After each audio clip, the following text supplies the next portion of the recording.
So the next presentation this afternoon, after that great panel discussion, is an artist talk by Tzu Nyen. Tzu Nyen's practice ranges across filmmaking, painting, performance, and writing. His first full-length feature film was screened in May this year at the Directors' Fortnight in Cannes. It's a film called Here. And his previous short, Earth, was also screened at the Venice Film Festival.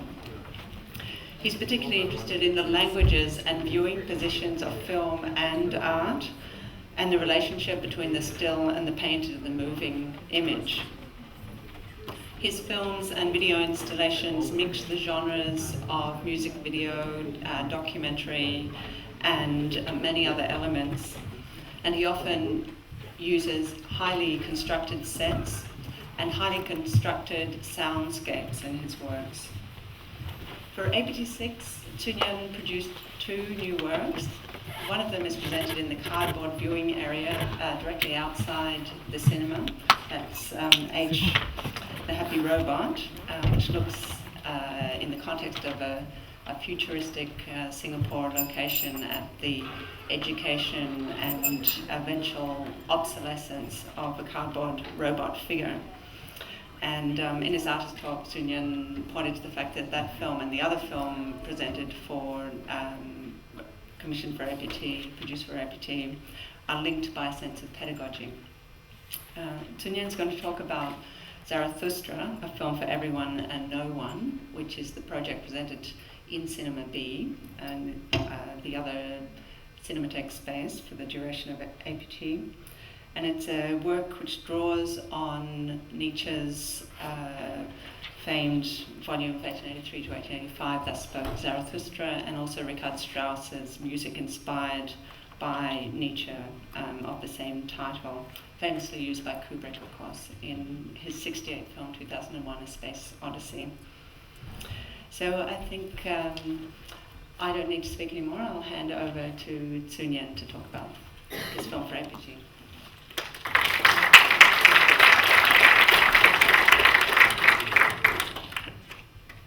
Hi, thanks for being here. Yeah, I'm given like 1 hour to talk, but I don't think I need that long, so I'll try to be succinct so that we can go for a break earlier. Yeah, I'll just talk about a little bit about the context of this project. I was approached by the APT to produce a new piece of work, I think in the middle of 2008. And it's good to be commissioned by the APT because since the APT is a significant exhibition, it allows for more possibilities. And the way that I've been working in the last few years is that although the final end product of a lot of my works are videos, I've been really interested in the process of making a film, making videos, because it's difficult for me to make like films on my own, and I often work with a big group of people. And for me, this group of people become a kind of temporary community. You know, we work together for a limited amount of time. We share certain goals for a certain period, and we try to achieve something together. So that process has become increasingly important for me in the last few works that I've done. So for example, like last year I was commissioned to do a theatre play for a festival in Brussels. So that allowed me to move into the theatre community within Singapore, and I've totally no training whatsoever in theatre, but to be able to work with actors as well as stage designers, lighting designers, and try to engage them in a process of exchange and dialogue. So with this same kind of like ideas, I've moved into making feature films. So I made my first feature film earlier this year. And with Zarathustra, I've decided to try to engage with a school. So I've tried to locate the entire project within an art school. So I think there are two art colleges in Singapore, one of which is called LaSalle College of the Arts. So basically, sort of end of last year, I approached the school to start a new course in the school. And the course is called the Zarathustra Project.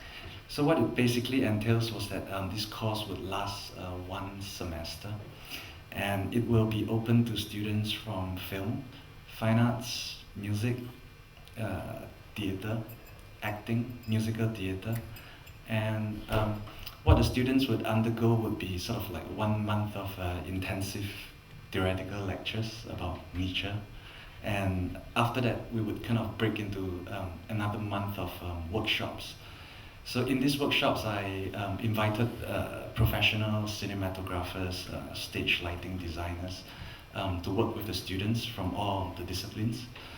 And this would culminate in a film that we will all make together, which is called, the film is called Zarathustra, a film for everyone and no one. And this is the film that's being projected at Cinema B at the moment. So that's kind of like the way that I work. Sort of the film is almost an excuse to engage with a community. And so earlier it was mentioned that this film kind of deals with pedagogy, and I think it's really suitable in a way for us to do to work on the book, Last Book Zarathustra, because the book is in many ways it's about many things, but one of the key themes is pedagogy, or the failure of pedagogy. And so what I'm going to do now is basically just I'm going to run through some slides.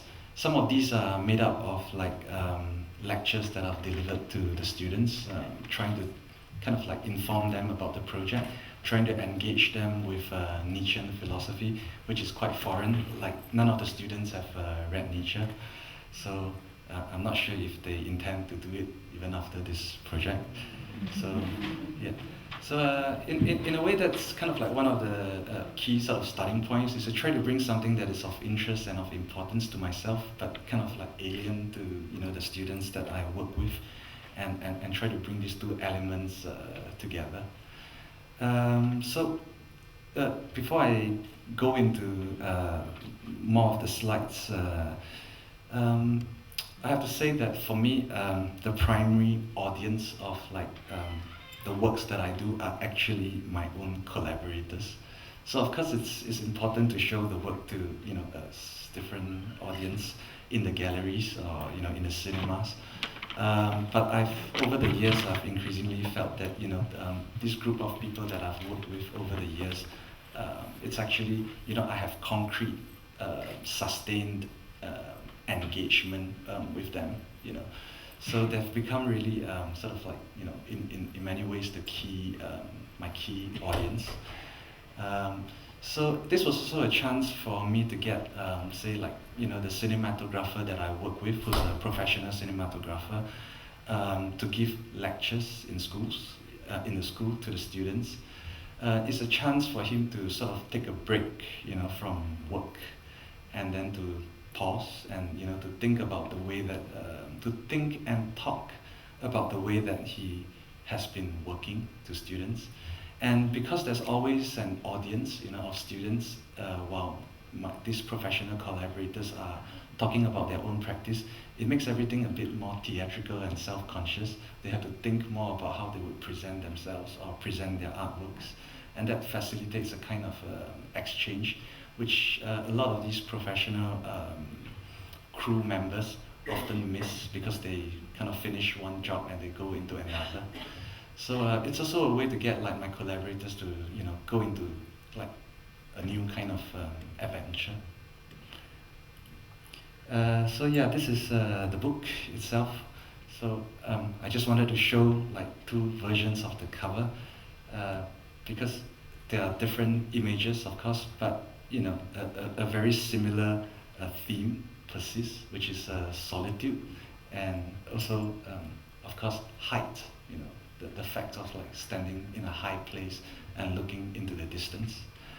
So we know that in the book that Nietzsche wrote, it begins with Zarathustra sort of like waking up in the cave on top of the mountain as the sun rises, you know. So this, I guess these images are quite appropriate, and that's nature. So just a little note about Zarathustra. So Zarathustra could also be known as Zoroaster, and sort of a Persian prophet, and historically probably the first prophet, and he predates, I believe, Judaism and Islam and Christianity. So he's kind of known as the first prophet to have had an apocalyptic vision of time, meaning that for him, time has a beginning and an end. You know, the whole idea of judgment at the end. So he's kind of, I think, you know, the first prophet to have sort of conceptualized time in this as a kind of totality with a beginning and an end. So before, what I'm going to be subsequently doing is actually to show you some of the storyboards that I've constructed in order to communicate with the students about what the film is actually going to be about. And the way that I've shot the film is also that it has no text, there is no speech, there is no dialogue, which is kind of interesting because the book is called Thus Spoke Zarathustra. So, but this is Zarathustra without any speech. So what I'm going to be doing now, since I'm talking, is to try to excessively explain what the film is about, you know, since the film is mute. And but before going into the storyboards, I found this quotation by Hugh Tomlinson, and I'm just going to read this out because in many ways I think it does sort of sum up some of my ideas in starting this version of Zarathustra without any speaking. And without doubt, this is the most important point of Nietzsche's philosophy, the radical transformation of the image of thought that we create for ourselves. Nietzsche snatches thought from the element of truth and falsity. He turns it into an interpretation and an evaluation. Interpretation of forces, evaluation of power. It is a thought movement, not merely in the sense that Nietzsche wants to reconcile thought and concrete movement, but in the sense that thought itself must produce movements, bursts of extraordinary speed and slowness. As a result, philosophy has a new relationship to the arts of movement, theatre, dance, and music. Nietzsche was never satisfied with the discourse or the dissertation as an expression of philosophical thought, although he wrote the finest of dissertations, notably the Genealogy of Morals, to which all modern ethnology owes an inexhaustible debt. But a book like Zarathustra can only be read as a modern opera and seen and heard as such. It is not that Nietzsche produces a philosophical opera or a piece of allegorical theatre, but he creates a piece of theatre or an opera which directly expresses thought as experience and movement. So the way that we have tried to work on the script of Zarathustra is basically what I would call a process of compression, in which all these really fascinating philosophical ideas can be compressed into a 25-minute film without any speech, so that all of Nietzsche's ideas can be physically expressed in the image, expressed as slowness or speed, as heights and lowness and depths, burdens and lightness. So that's kind of like one of the starting points for the construction of the film. So now, what I'm going to be doing now is to show you the storyboards, because I figured that, since the film is right next door, I shouldn't show you the film, but rather we'll just look at the storyboards. And these are the storyboards that I've passed on to the students and my collaborators. So it's also interesting to see what is the end result and how it sort of differs from this. Because I guess a lot of the students misunderstood what I want, and some of them improved the film, of course. But that's also kind of like the exciting part of the project for me, just because it opens up to accidents.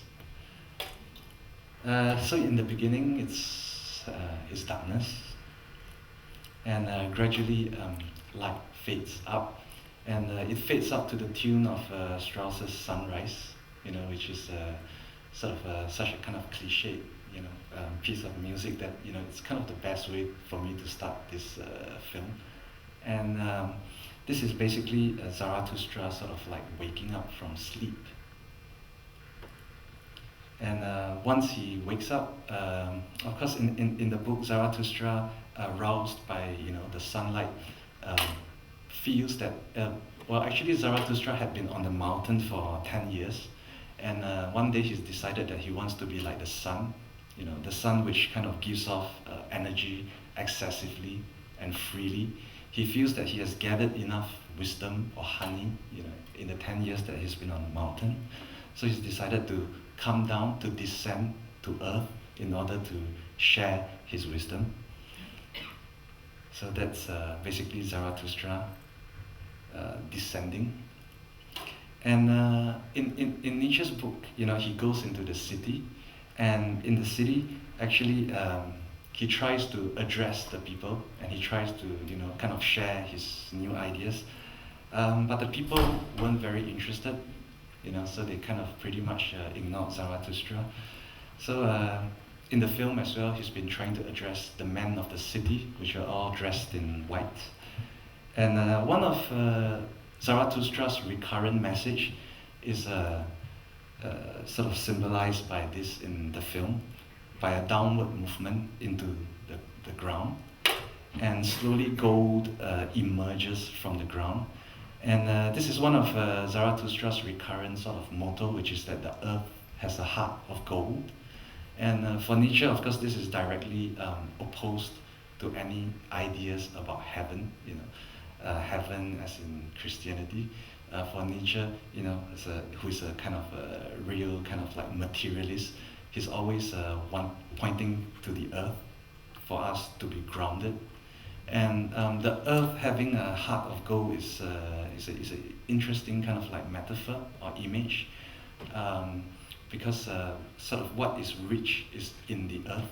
But having a heart of gold also creates a kind of image of something molten, something that flows, something that is not, it's grounded but it's not fixed. It is grounded but at the same time there is a certain kind of like circulation.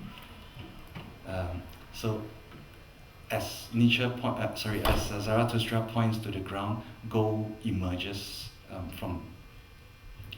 upwards, and as sort of the camera goes back to Zarathustra, we see that he's ignored. And this is actually an episode in the original book.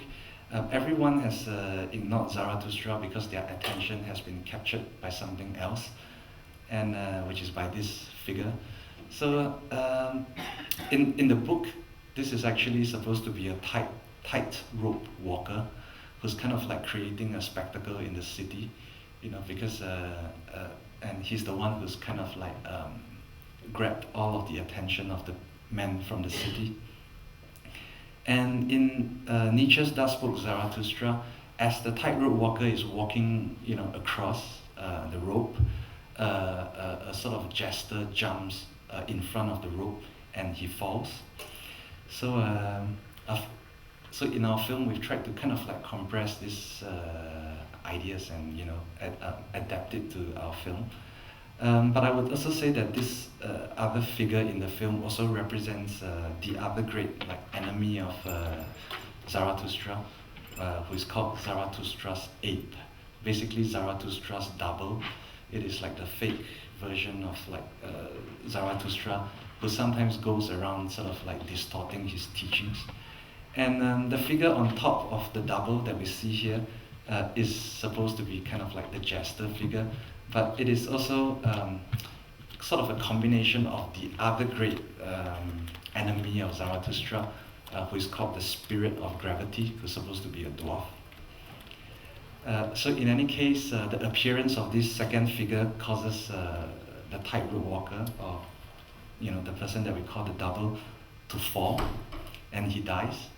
And even though he's sort of like the double is kind of like Zarathustra's competitor, Zarathustra feels compassion for him, because Zarathustra says that the tightrope walker lives for danger, and for that he can respect the double. So this is Zarathustra in one of his nicer moments. So he decides to carry the dead body in order to bury it. So, but the body becomes heavier and heavier. The burden that Zarathustra carries begins to weigh him down more and more. And finally, he decides that he should get rid of these burdens of the past, the dead. So in the film, he buries him in a scrapyard, which is kind of like this junkyard of modern life. So he buries the double. So in the film, originally we were supposed to have worms, kind of like coming out, but the actor had a skin allergy, so so we took that bit out for him. And immediately once he's freed himself of the burden, a sense of lightness sort of takes over, and a kind of dance erupts. Dance is something actually very close to Nietzsche's heart, even though you wouldn't guess looking at Nietzsche's picture, that he's interested in dance. But he always claims that, for example, that he's not a philosophical laborer, he's a dancer, or Zarathustra is a dancing star, So this sense of relief from weight and this burst of dance and rhythm is kind of like a really key component of the film that we were trying to make. So Zarathustra, freed of his burden, enters into a kind of like more beautiful zone, and here he's joined by groupies, I guess, or his disciples or friends. These are people that actually pay attention to what he has to say. So at that moment, he's found friends. So this is kind of a moment of joy, I guess. And so he teaches. So he stops under the tree and teaches them. So again, he points to the ground, and again, he repeats the message that the earth has a heart of gold, and gold emerges from the ground once again. So for us, it was important to show something of this kind of like dense materiality of like the earth and the ground. So I specifically wanted like these images of like grass and water and fish. And then comes the bridge, and the bridge is another really important sort of like symbol in Das book Zarathustra, because one of his key messages is that he's here to preach the overman, or that Zarathustra thinks of himself as a bridge, from man to the overman. So the whole idea of like crossing bridges, going over rather than going under, is another kind of like key dimension in Das book Zarathustra. So Zarathustra crosses the bridge and he enters into a different zone, which is made up of like cardboard. And so my kind of like brief to the students who are creating the set was that these cardboard boxes were supposed to kind of look like homes that what the homeless people would build, kind of using cardboard. And at this moment, once he enters into this zone, he's kind of like approached by a legion of like crippled and blind people, sort of all begging Zarathustra to heal them as though he was the Messiah. So this is almost a kind of a parody of the New Testament, I guess, in some ways. And this is the really interesting bit. In Das book Zarathustra, Zarathustra refuses to heal the crippled and the lame, because he says that if you ask to be healed, then you are truly crippled. But somehow for the longest time I had this mental image that what Zarathustra did was that he started pushing and beating up the handicapped, which was a kind of a terrible image. So for the film, we've decided to go with my sort of like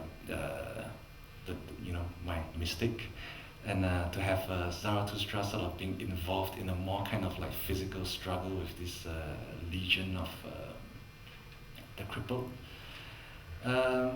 Yeah, so these were the images I gave as references, and I realized that in the film, the lame and the crippled didn't really come across as that. They look more like zombies from Michael Jackson's Thriller, which is kind of interesting. And so this is Zarathustra after he's pushed and shoved everyone down. So in the film, he approaches a pool of water in which he looks at his own reflection. So this is for me at that moment, after having done a not very pleasant thing, he's kind of like feeling a little bit sorry, I guess, and kind of looking at his own reflection and getting depressed. And I think depression and this kind of like solitude is something that's really crucial to the book. We could say that Das book Zarathustra is also a drama of sickness and health.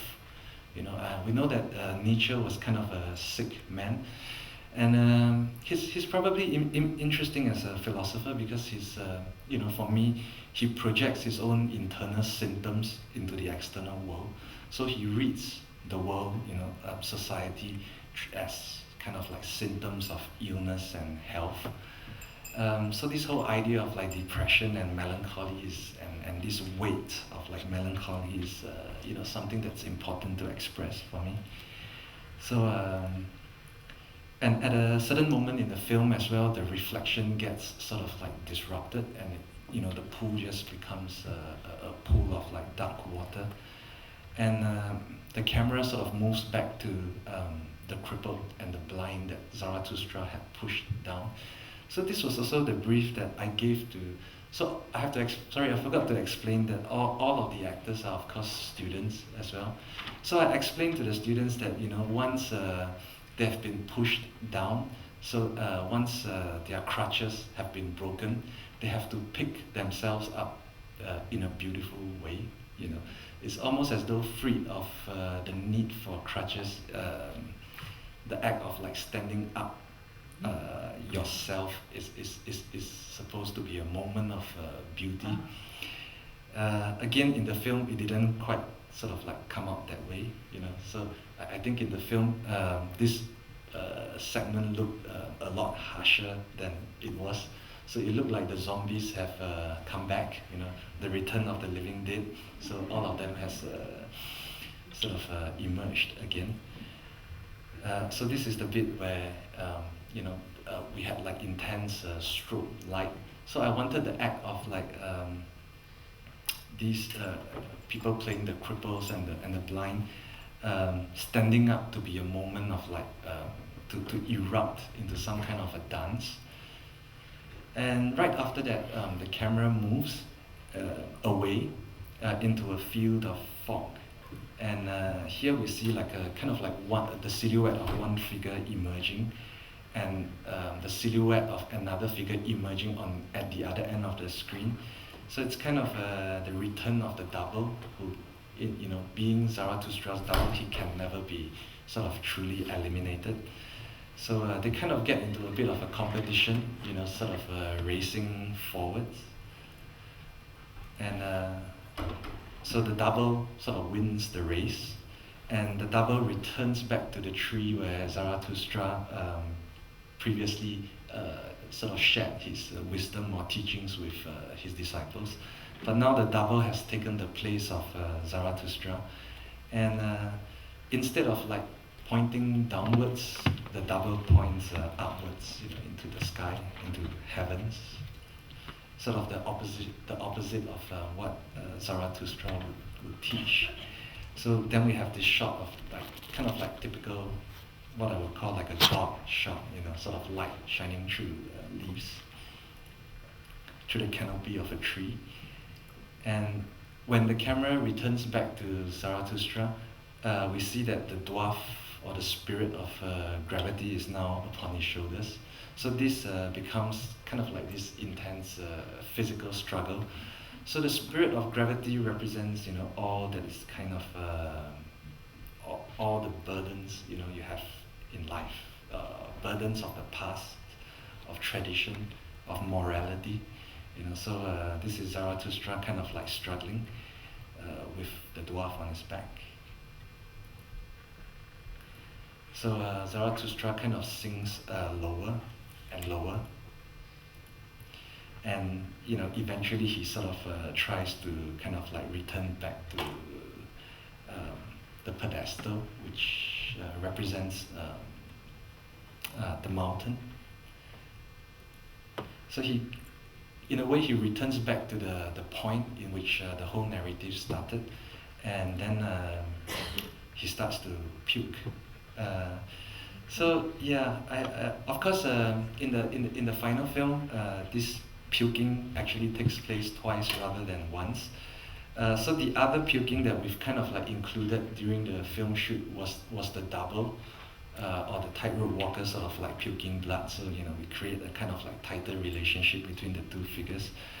And again, puking, vomiting, nausea, weight, these are sort of like important physical sensations that we wanted to express. And to sort of amplify this moment of sickness, it starts to rain. And sort of eventually, Zarathustra triumphs, and he overthrows the burden. And then our camera sort of returns back to the first starting point, and Zarathustra, lowers himself as the lights go black, so that we kind of end in a loop. We sort of end where we begin, so that of course, the implication is that this cycle would start again, and which is in its own way a kind of a reference to another of Nietzsche's key idea, which is the idea of eternal return or eternal repetition. But for me, this idea of eternal repetition has a lot to do with this whole notion of affirming your life. Affirming your life enough to want to go through it numerous times. So the cycle has to be repeated again and again. So the film has to be projected again and again in the cinema, even if no one is watching it. Hence, I guess the title, a film for everyone and no one. Yeah. So yeah, that's basically the end of my presentation. So if there are any questions.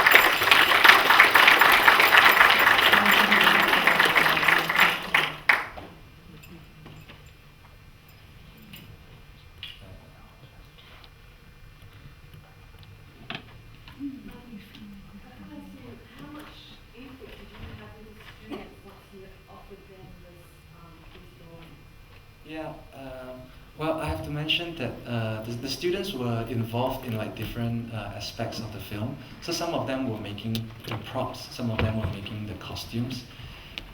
So once I gave this to them, pretty much they just kind of like worked on their own. Sometimes in collaboration with some of the professionals that I've hired as well. They've also made the score, meaning the soundtrack. So the music students actually composed the score, which was then mixed by a professional sort of sound mixer. Yeah, so it's hard for me to try to quantify like exactly what how much they did. Sometimes I wish they did more, that they could challenge the narrative a little bit more. Yeah, because like Zarathustra says it's not good to have any disciples. So so I keep in a way the narrative of like Zarathustra is kind of like really harsh. Like most of Nietzsche's ideas.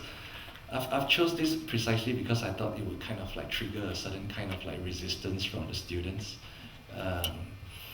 Yeah, so I'm really still thinking about how actually how much did the students really kind of like do. It's honestly very hard for me to determine.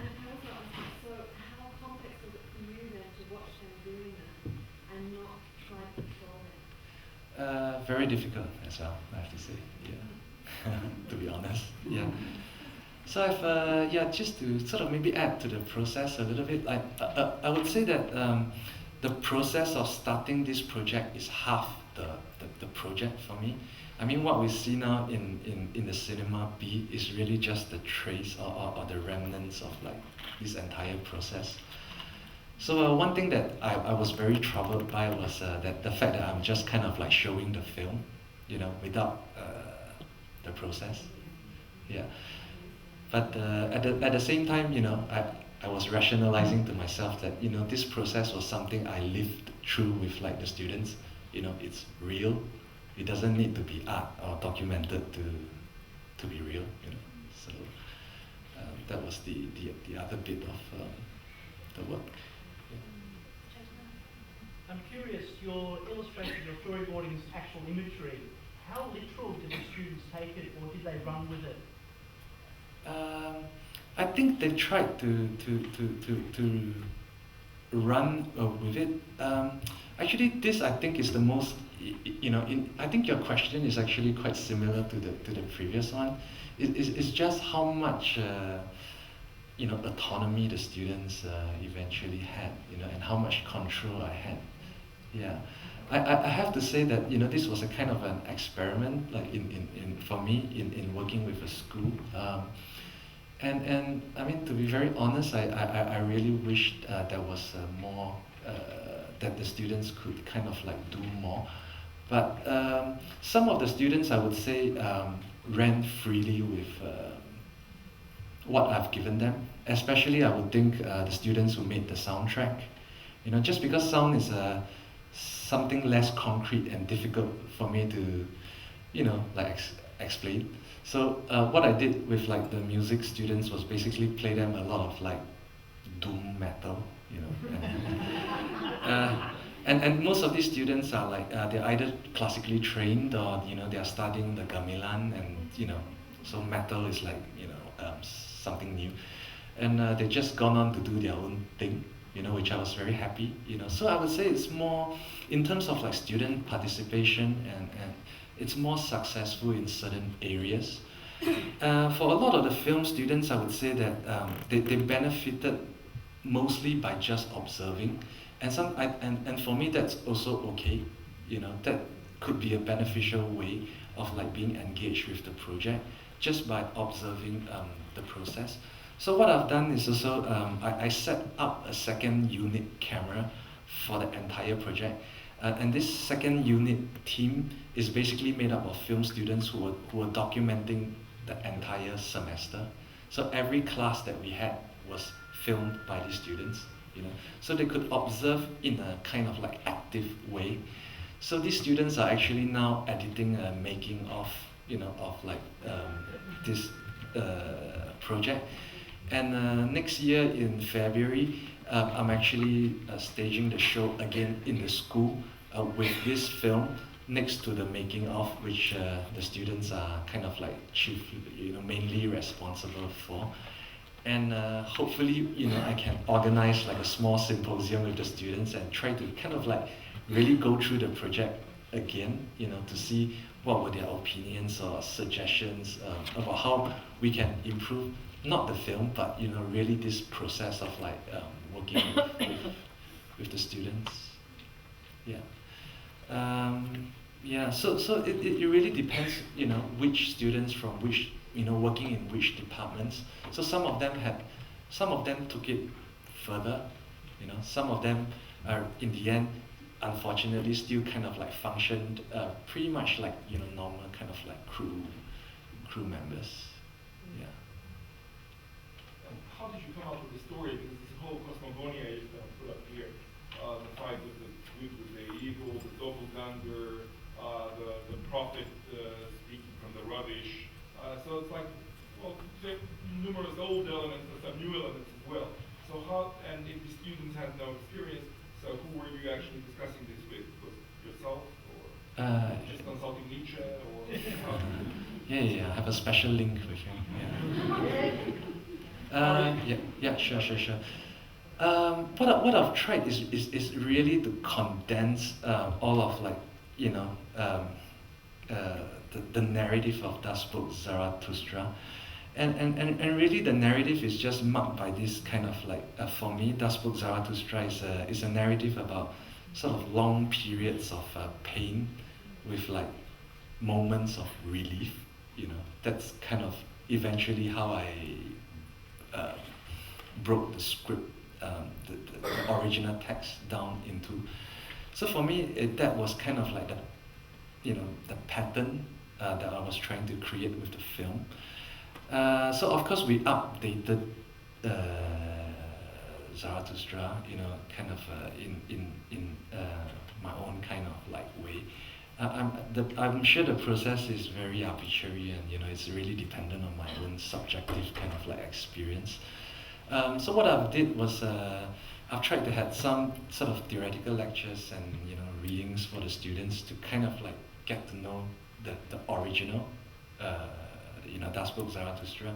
But again, it's a tough book to read, and I'm not sure how many of them really, you know, went through the text. Yeah, and then I would present these storyboards to them. You know, pretty much thinking about the presentation was really like a pitching. You know, for me it was like a pitching session. I have to pitch this project to the students to get them interested enough to be an active participant, you know, in the project. And it was very much open to discussions and arguments, you know. So even the whole idea of how the film would eventually be projected, we had like, you know, we discussed quite a lot about it. Like, you know, one of our ideas was that to actually use like, I forgot to mention that the entire film is done in like a single take. So we wanted to show like different takes of the film, you know, one after another. So that's this whole idea of repetition and difference, maybe, you know, something that we've gone through. But unfortunately, we took 2 days to shoot this, and we had 30 takes, and there was only one good one, so we couldn't kind of like really go with that idea. So these were all sort of like possibilities that we discussed with the students. As for kind of like the actual look of it, you know, like I said, a lot of these pictures were really just my own kind of like interpretation. But a lot of it actually changed during the setup. So for example, the double or the doppelganger, which I've put like on just a single thin sort of like pedestal, was expanded during the production into a big kind of like stage, kind of a small rock concert stage. So I guess the students were kind of trying to run with the idea of like, you know, all this doom metal music and stuff, yeah. So, yeah, did I answer you? Kind of? Yeah.